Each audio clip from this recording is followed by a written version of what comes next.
Excelentíssima senhora ministra Rosa Weber, relatora da ADPF 442, demais autoridades, senhoras e senhores. Eu quero iniciar com um ato de agradecimento à senhora excelentíssima ministra Rosa Weber, que no primeiro dia e hoje também desta audiência, a senhora reconheceu que trata-se de um tema jurídico delicado, sensível, altamente polêmico, enquanto envolve razões de ordem ética, moral e religiosa. Mas, infelizmente, querem nos desqualificar como fanáticos e fundamentalistas religiosos que impõem sobre o Estado laico uma visão religiosa. Onde está o fundamentalismo religioso em aderir aos dados da ciência que comprova o início da vida desde a concepção? Onde está o fanatismo religioso em acreditar que todo atentado contra a vida humana é um crime? Onde está o fundamentalismo religioso em dizer que queremos políticas públicas que atendam à saúde das mães e dos filhos? Por isso, a CNBB, Conferência Nacional dos Bispos do Brasil, reitera sua posição em defesa da vida.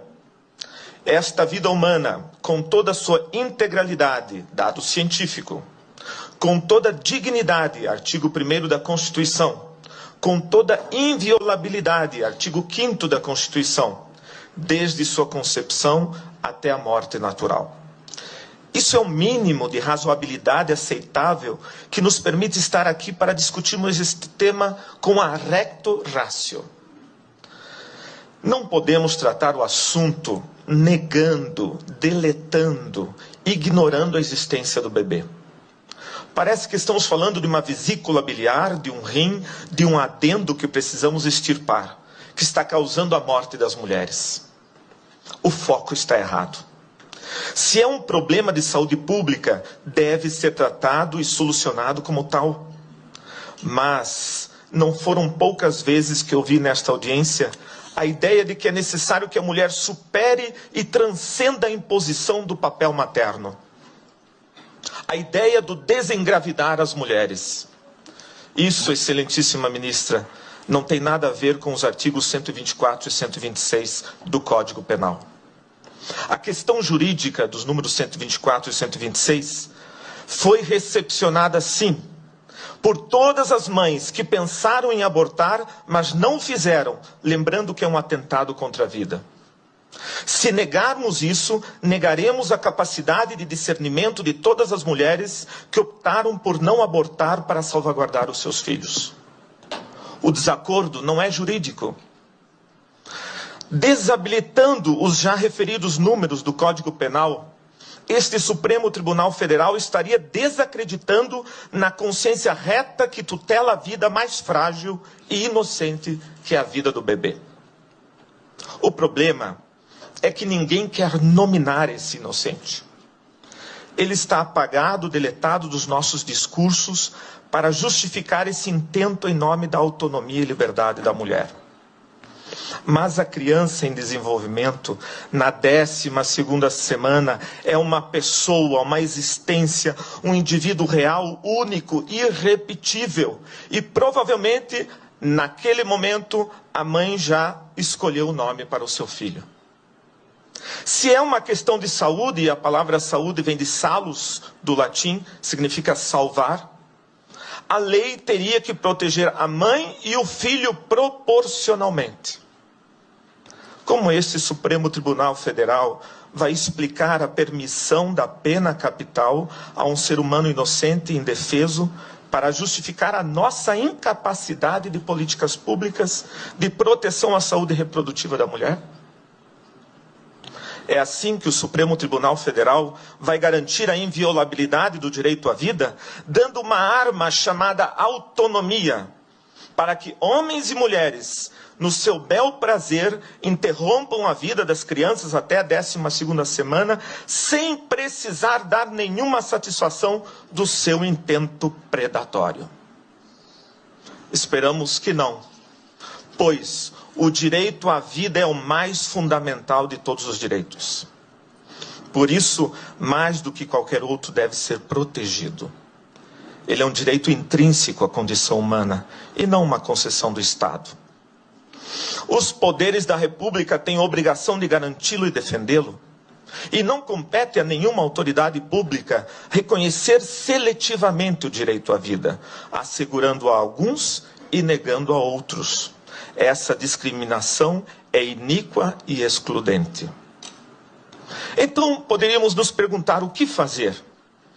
Urge combater as causas do aborto, através de implementação e aprimoramento de políticas públicas que atendam eficazmente as mulheres, nos campos da saúde, da segurança, da educação sexual e entre outros, especialmente nas localidades mais pobres do Brasil.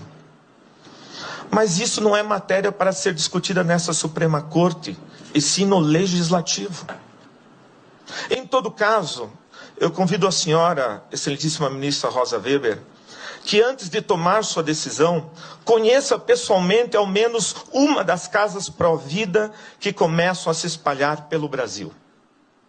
Nelas, a senhora não vai encontrar só mulheres que recepcionaram os números 124 e 126 do Código Penal, mas também encontrará os seus filhos, que elas não abortaram, dizendo: obrigado, porque vocês me deixaram viver. A senhora poderá mostrar ao mundo que nenhuma sociedade democrática está condenada e obrigada a legalizar o aborto por pressões externas. Poderá mostrar que nosso país não se rebaixa para interesses estrangeiros sobre a nossa soberania. Nós também somos capazes de produzir projetos sociais alternativos para ajudar as mães a gerar e cuidar dos seus filhos. Essas iniciativas já estão demonstrando que é muito mais eficaz, menos oneroso ao Estado e altamente salutar às mães. Porque é muito pior dar um trauma a mais a esse drama pelo resto de suas vidas. É uma pena que o Estado e muitas instituições ficaram tão obcecados e limitados com a estreita visão do aborto e da sua legalização, que se pensássemos o uso dessas verbas para projetos alternativos de cuidado e acompanhamento de casas de acolhida, hoje estaríamos com uma visão diferenciada. Algumas destas casas, Casa Pró-Vida Mãe Imaculada em Curitiba, Casa Luz em Fortaleza, Casa Mater Rainha da Paz em Canoinhas, Associação Guadalupe em São José dos Campos e muitas outras que eu passei a lista. Nós estamos aqui porque fazemos parte da maioria dos brasileiros que são movidos sim pela fé em Deus, mas também pelo cuidado e defesa da vida. Por essa fé não medimos esforços nos gestos de verdadeira solidariedade, justiça e fraternidade. Pedimos como CNBB que essa Suprema Corte não permita a descriminalização do atentado contra a vida nascente. Em nome de muitas mulheres que infelizmente morreram por causa do aborto, aqui foram lembrados no último dia, são perdas irreparáveis. Mas nesse momento, a minha homenagem é para as crianças que morreram com suas mães. E que não sabemos os seus nomes, mas com certeza suas mães já o sabiam. Essas crianças anônimas, que a sociedade não tem coragem de nominá-las, e as esconde nos seus discursos e retóricas, como se não existissem, elas existiram e existem. Nenhuma sã consciência pode negar isso.